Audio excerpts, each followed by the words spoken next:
Hello students, good morning. कैसे हो आप सभी। हमारा जो छठा अध्याय है चल रहा था, पिछली क्लास के अंदर हमने इसको स्टार्ट किया था जिसका नाम था नियंत्रण एवं समन्वय।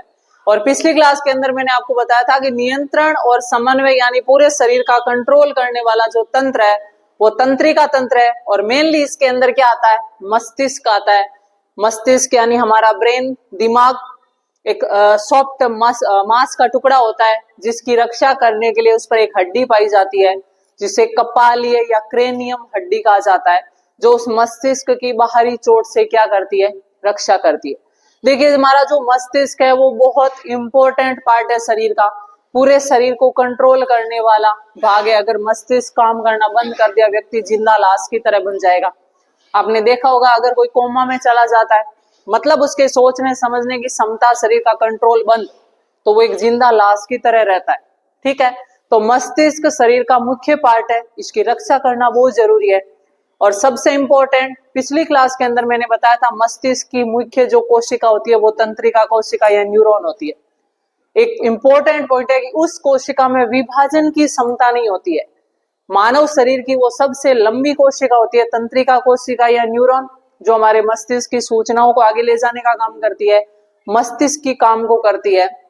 लेकिन नुकसानदायक पॉइंट क्या है कि जो तंत्रिका कोशिका या न्यूरॉन है इसमें विभाजन की क्षमता नहीं होती है। अर्थात अगर हमारे ब्रेन की एक भी कोशिका नष्ट हो गई चोट से तो वो जिंदगी भर नष्ट ही रहेगी, वापस नहीं बन सकती। बाकी शरीर की सभी कोशिकाओं में विभाजन होता है और वो नई कोशिका बना लेती है। जैसे मेरे हाथ पर चोट लगी, घाव लगा, थोड़े दिनों में घाव भर जाएगा क्योंकि वहां की कोशिका ने कोशिका विभाजन किया और उसकी जगह नई कोशिका बन गई। लेकिन अगर हमारे ब्रेन में चोट लग गई तो वो चोट कभी ठीक नहीं हो सकती।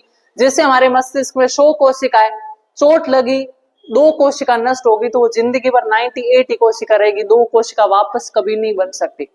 इसलिए तो आप देखते हैं कि हम जब बाइक चलाते हैं तो सर पर हेलमेट रखते हैं, पूरे शरीर पर कोई कवच नहीं धारण करते, क्योंकि हमें पता है कि शरीर पर अगर चोट लगी तो घाव भर सकता है, लेकिन अगर दिमाग पर चोट लगी तो वो घाव कभी नहीं भर सकता। व्यक्ति की बुद्धि कमजोर हो जाएगी या हो सकता है वो कोमा में चला जाए, मृत्यु भी हो सकती है। इसलिए सर पर हेलमेट रखना आवश्यक है। ट्रैफिक पुलिस की चालान से बचने के लिए नहीं बल्कि अपनी जिंदगी को बचाने के लिए हेलमेट पहनना बहुत जरूरी है। ठीक है, तो देखिए मस्तिष्क के बारे में क्या पॉइंट है। क्या मेरु रज्जु का कार्य केवल प्रतिवर्ती क्रिया है? पिछली क्लास के अंदर मैंने आपको बताया था ऐसी जल्दी होने वाली क्रिया जिनका मस्तिष्क को बिना पता चले वो जल्दी से हो जाए, जैसे करंट लगने पर हाथ का हटना, आग से जलने पर हाथ हटना, पैर में कांटा चुभने पर एकदम से पैर का हट जाना, वो काम कौन करवाता है? मेरु रज्जु। और उन कामों को क्या बोलते हैं? प्रतिवर्ती क्रिया। निश्चित रूप से नहीं, क्योंकि हम जानते हैं कि हम सोचने वाले प्राणी हैं। मेरु रज्जु तंत्रिकाओं की बनी होती है जो सोचने के लिए सूचनाएं प्रदान करती है। सोचने में अधिक जटिल क्रियाविधि तथा तांत्रिक संबंधन होते हैं। ये मस्तिष्क में संकेंद्रित होते हैं जो शरीर का मुख्य समन्वय केंद्र है। मस्तिष्क तथा मेरु रज्जु केंद्रीय तंत्रिका तंत्र बनाते हैं। पिछली क्लास में बताया मैंने आपको, ये शरीर के सभी भागों से सूचनाएं प्राप्त करते हैं तथा इसका समाकलन करते हैं।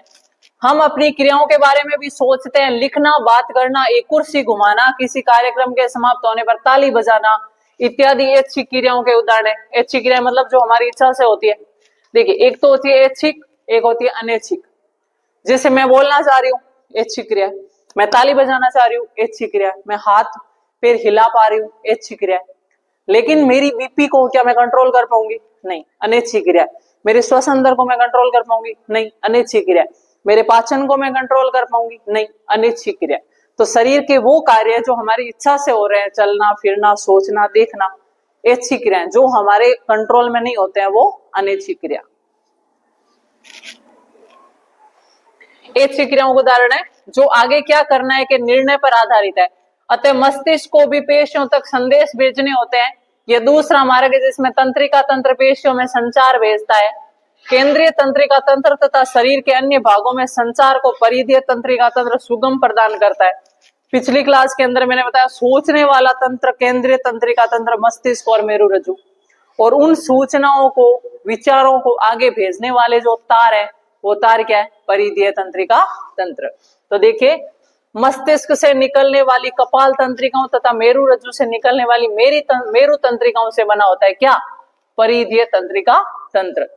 बताया था पिछली क्लास के अंदर मैंने आपको, कपालीय तंत्रिकाओं की संख्या 12 जोड़ी और मेरु रज्जु तंत्रिकाओं की संख्या 31 जोड़ी। इस प्रकार मस्तिष्क हमें सोचने की अनुमति तथा सोचने पर आधारित क्रिया करने की अनुमति प्रदान करता है। जैसी आपको संभावना होगी, ये एक जटिल अभिकल्पना द्वारा मस्तिष्क के विभिन्न भागों से जो विभिन्न आगत एवं निर्गत सूचनाओं को समाकलित करने के लिए उत्तरदायी है, पूरा किया जाता है। मस्तिष्क में इस तरह के 3 मुख्य भाग या क्षेत्र होते हैं, जिनके नाम अग्र मस्तिष्क, मध्य मस्तिष्क और पश्च मस्तिष्क है। देखिए बिल्कुल थोड़ा सा सिंपल वे में समझा रही हूं मैं आपको।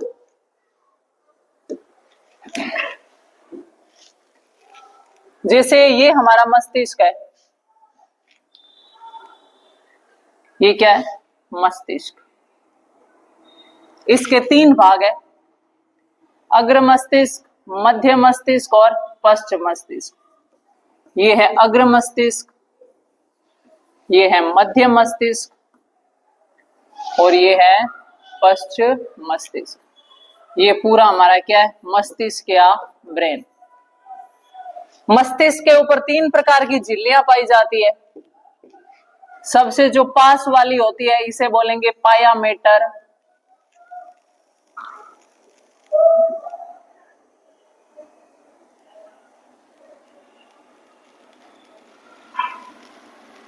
सबसे पास वाली को हम क्या बोलेंगे? पाया मेटर।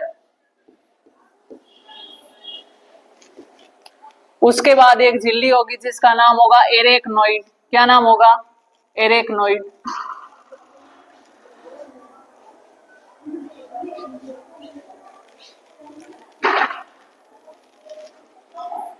ये है एरेक्नोइड। ये केवल स्तनधारियों के ब्रेन में पाई जाती है, अन्य जीवों के ब्रेन में नहीं होती है। अन्य जीवों के ब्रेन में 2 ही झिल्लियां होती है। और सबसे दूर वाली है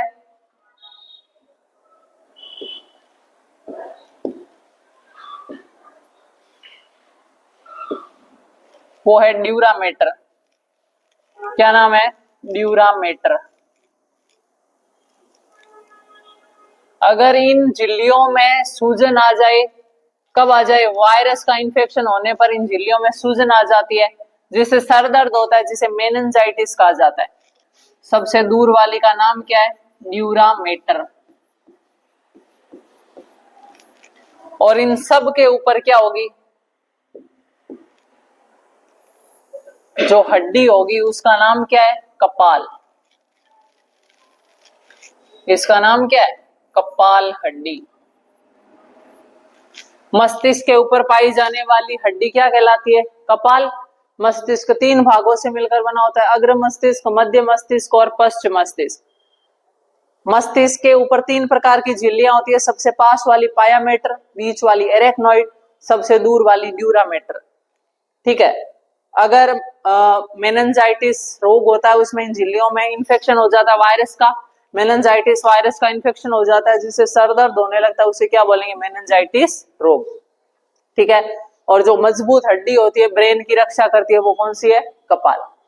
अब देखिए, जो अग्र मस्तिष्क है, इसमें एक भाग आता है जिसका नाम है प्रमस्तिष्क। क्या नाम है? प्रमस्तिष्क, या इसे इंग्लिश में बोलते हैं सेरिब्रम। क्या बोलते हैं? सेरिब्रम। एक इसके अंदर भाग आता है जिसका नाम है थैलेमस। क्या नाम है? थैलेमस। और एक इसके अंदर भाग आता है जिसका नाम है हाइपोथैलेमस। क्या नाम है? हाइपोथैलेमस।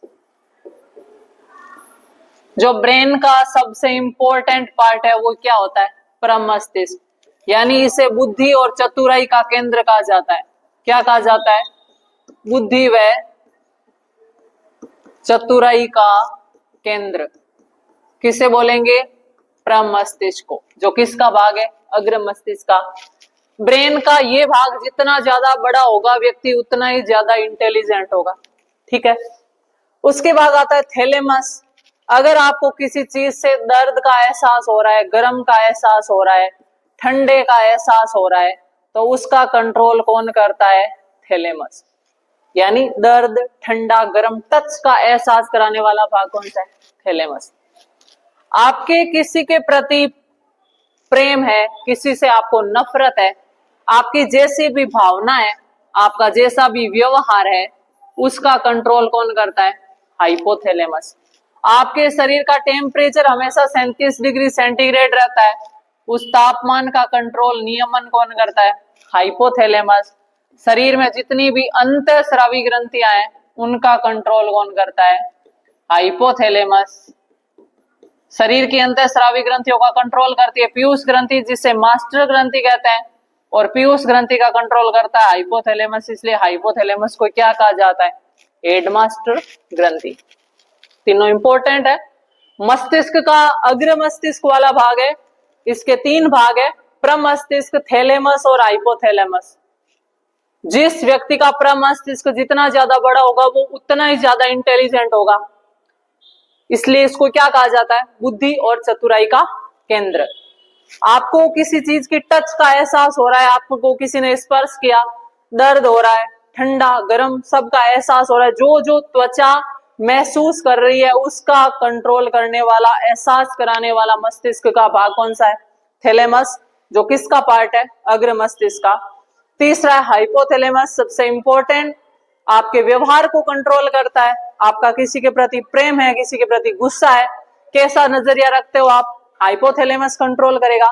मानव शरीर एक समतापी प्राणी, यानी उसके शरीर का टेम्परेचर हमेशा 37 डिग्री सेंटीग्रेड रहता है, उसको कंट्रोल करने का काम कौन करेगा? हाइपोथैलेमस। हमारे शरीर में जितनी भी अंतःस्रावी ग्रंथियां जो हार्मोन निकालती है, उन हार्मोनों का कंट्रोल करने वाला भाग भी कौन सा है? हाइपोथैलेमस। अगला भाग आता है मध्य मस्तिष्क। देखिए, जो मध्य मस्तिष्क है, इसके अंदर 4 ऐसे बड़े बड़े कॉलम होते हैं, जिन्हें कोरपोरा क्वाड्रिजेमिना कहा जाता है। क्या नाम है? Corpora quadrigemina. क्वेश्चन आता है, कोरपोरा क्वाड्रिजेमिना मनुष्य के किस अंग में उपस्थित संरचना है? तो मस्तिष्क में और मध्य मस्तिष्क में। सुनने और बोलने की क्रिया का कंट्रोल कौन करता है? मध्य मस्तिष्क। यानी मध्य मस्तिष्क का काम है सुनना और बोलना। अगला भाग आता है पश्च मस्तिष्क। जिस प्रकार अग्र मस्तिष्क में प्रमस्तिष्क था, उसी प्रकार पश्च मस्तिष्क में एक भाग आता है जिसका नाम है अनुमस्तिष्क। क्या नाम है? अनुमस्तिष्क। क्या इसे बोलेंगे? Cerebrum, cerebellum, sorry cerebellum. Cerebrum तो हो गया प्रमस्तिष्क, सेरिबेलम हो गया अनुमस्तिष्क। उसी प्रकार पश्च मस्तिष्क का एक भाग है जिसका नाम है मेडुला ओब्लोगेटा, मेडुला ओब्लोगेटा। और एक यहां पर भाग आता है जिसका नाम है पोन्स। क्या नाम है? पोन्स। हमारे शरीर में श्वसन दर को कंट्रोल कौन करता है? पोन्स वाला भाग, इसलिए इसे श्वसन केंद्र कहते हैं, न्यूमोटैक्सिक सेंटर कहा जाता है। देखिए, ये जो भाग है अनुमस्तिष्क और मेडुला ओब्लोगेटा, दोनों में क्या फर्क है? एक तो हमारे शरीर में क्रिया होती है ऐच्छिक, एक होती है अनैच्छिक। जो हमारी इच्छा से काम करे, जैसे मैं चलना चाहूं चल सकती हूँ, घूमना चाहूं घूम सकती हूँ, देखना चाहूं देख सकती हूँ, बोलना चाहूं बोल सकती हूँ, लिखना चाहूं लिख सकती हूँ, ये है ऐच्छिक क्रिया। इनका कंट्रोल कौन करेगा? अनुमस्तिष्क। लेकिन मेरी बीपी को मैं कंट्रोल नहीं कर सकती, मेरी हृदय की धड़कन को कंट्रोल नहीं कर सकती, मेरी पाचन क्रिया को कंट्रोल नहीं कर सकती, ये क्रिया कौन सी है? अनैच्छिक क्रिया। इनका कंट्रोल कौन करेगा? Medulla oblongata. यानी शरीर की ऐच्छिक क्रियाओं का नियंत्रण केंद्र है अनुमस्तिष्क, और अनैच्छिक क्रियाओं का नियंत्रण केंद्र है मेडुला ओब्लोगेटा। एक एग्जांपल बता रही हूँ, जब कोई व्यक्ति शराब पीता है तो उसका एक तो लीवर खराब होता है, और ब्रेन का सबसे पहले कौन सा पार्ट खराब होता है? अनुमस्तिष्क। अब अनुमस्तिष्क खराब हो गया तो ऐच्छिक क्रियाओं पर कंट्रोल खत्म, यानी व्यक्ति चलने फिरने में दिक्कत आएगी, वो लड़खड़ाने लगता है। शराब पीते ही उसका दिमाग पर असर होते ही सबसे पहले क्या होगा? व्यक्ति लड़खड़ा के चलेगा, फिर उसका मध्य मस्तिष्क प्रभावित होगा, यानी उसकी जीभ पर कंट्रोल छूटने लगेगा, तो वो कुछ बोलना चाह रहा है, कुछ बोलेगा। ये सब किसके कारण? शराब के कारण, ऐच्छिक पेशियां।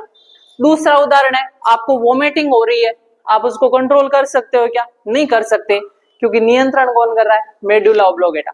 आपको टेबलेट दे दी वोमिटिंग रोकने की, उसने मेडुला ओब्लोगेटा को क्या कर दिया? निष्क्रिय कर दिया, और निष्क्रिय करने से आपको वोमिटिंग होना बंद हो गया। तो ध्यान रखना, पश्च मस्तिष्क के 3 भाग, अनुमस्तिष्क, मेडुला ओब्लोगेटा और पोन्स। जो पोन्स है हमारे श्वसन को कंट्रोल करता है, इसलिए इसको श्वसन केंद्र या न्यूमोटैक्सिक सेंटर कहा जाता है। जो मेडुला ओब्लोगेटा है शरीर की अनैच्छिक क्रियाओं को कंट्रोल करता है, जैसे हमारी बीपी हो गई, हमारी श्वसन दर हो गई, हार्ट बीट को कंट्रोल किया, वोमिटिंग को कंट्रोल किया। जो अनुमस्तिष्क है शरीर की ऐच्छिक क्रियाओं का कंट्रोल करेगा, हाथों पैरों की अस्थियों पर कंट्रोल करेगा, चलने फिरने, बोलने, देखने, इन सब का कंट्रोल करेगा। मतलब जो जो इच्छा हमारे काम से हो रही है उनको अनुमस्तिष्क है वो कंट्रोल करेगा। तो ये है आपके मस्तिष्क के तीनों भाग। इनको कार्यों को मैंने बिल्कुल शॉर्ट रूप में बताया। आप इसको एक डायग्राम बना के पेज में अपने बुक में चिपका लीजिए और फिर जो भाषा है उसको हम पढ़ते हैं।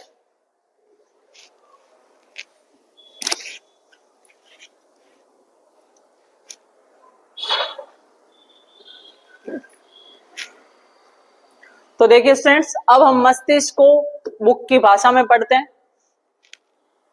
ये मस्तिष्क का डायग्राम बनाया हुआ है। ये अग्र मस्तिष्क, अग्र मस्तिष्क का ये वाला भाग परम मस्तिष्क, ये ऊपर की हड्डी कपाल या खोपड़ी, ये मध्य मस्तिष्क, ये मस्तिष्क के बाद ये जो नली जैसी संरचना शुरू हो रही है मेरुरज्जु, ये पश्च मस्तिष्क का भाग अनुमस्तिष्क, ये मेडुला ओब्लोगेटा, ये पोन्स, ये अग्र मस्तिष्क के भाग हाइपोथैलेमस, हाइपोथैलेमस के नीचे रहती है पीयूष ग्रंथि, और ये पश्च मस्तिष्क के भाग है पोन्स, मेडुला ओब्लोगेटा और अनुमस्तिष्क। ठीक है, देखिए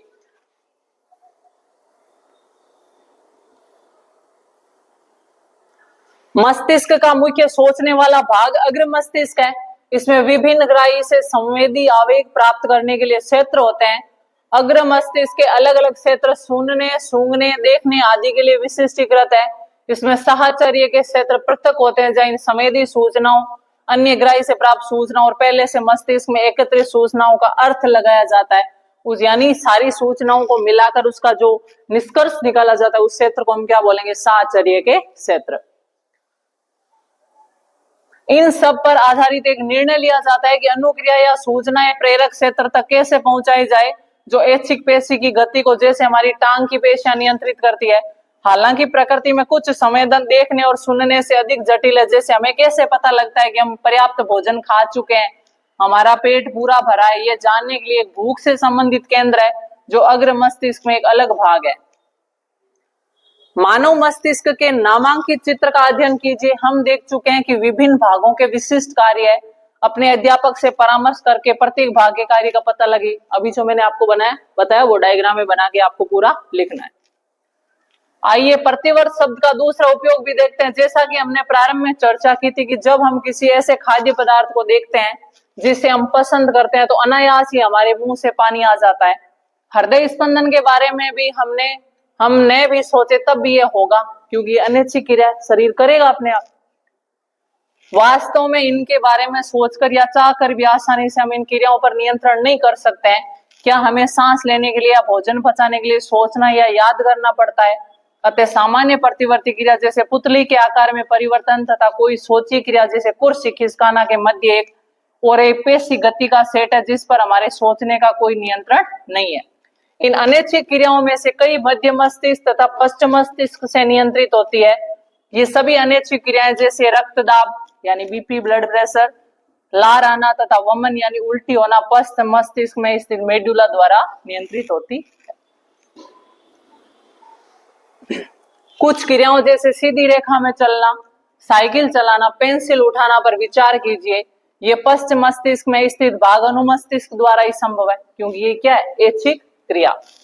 जो ऐच्छिक क्रियाओं की परिशुद्धि तथा शरीर की सही स्थिति तथा संतुलन के लिए उत्तरदायी है।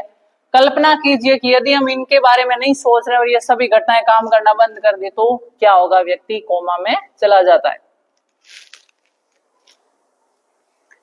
अब ऊतक कैसे रक्षित होते हैं, अभी मैंने आपको बताया, जो कपाल नामक हड्डी है वो इसकी रक्षा करता है। तो ये था हमारा तंत्रिका तंत्र। उसी प्रकार पौधों के अंदर किस प्रकार का समन्वय होता है, इनको हम डिस्कस करेंगे नेक्स्ट क्लास के अंदर कि क्या हमारी तरह ब्रेन होता है पौधों के अंदर, हमारी तरह तंत्रिकाएं होती है, कैसे समन्वय बना पाते हैं पौधे, तो इन सब को डिस्कस करेंगे नेक्स्ट क्लास के अंदर। तो मिलते हैं नेक्स्ट क्लास में, तब तक के लिए थैंक यू सो मच।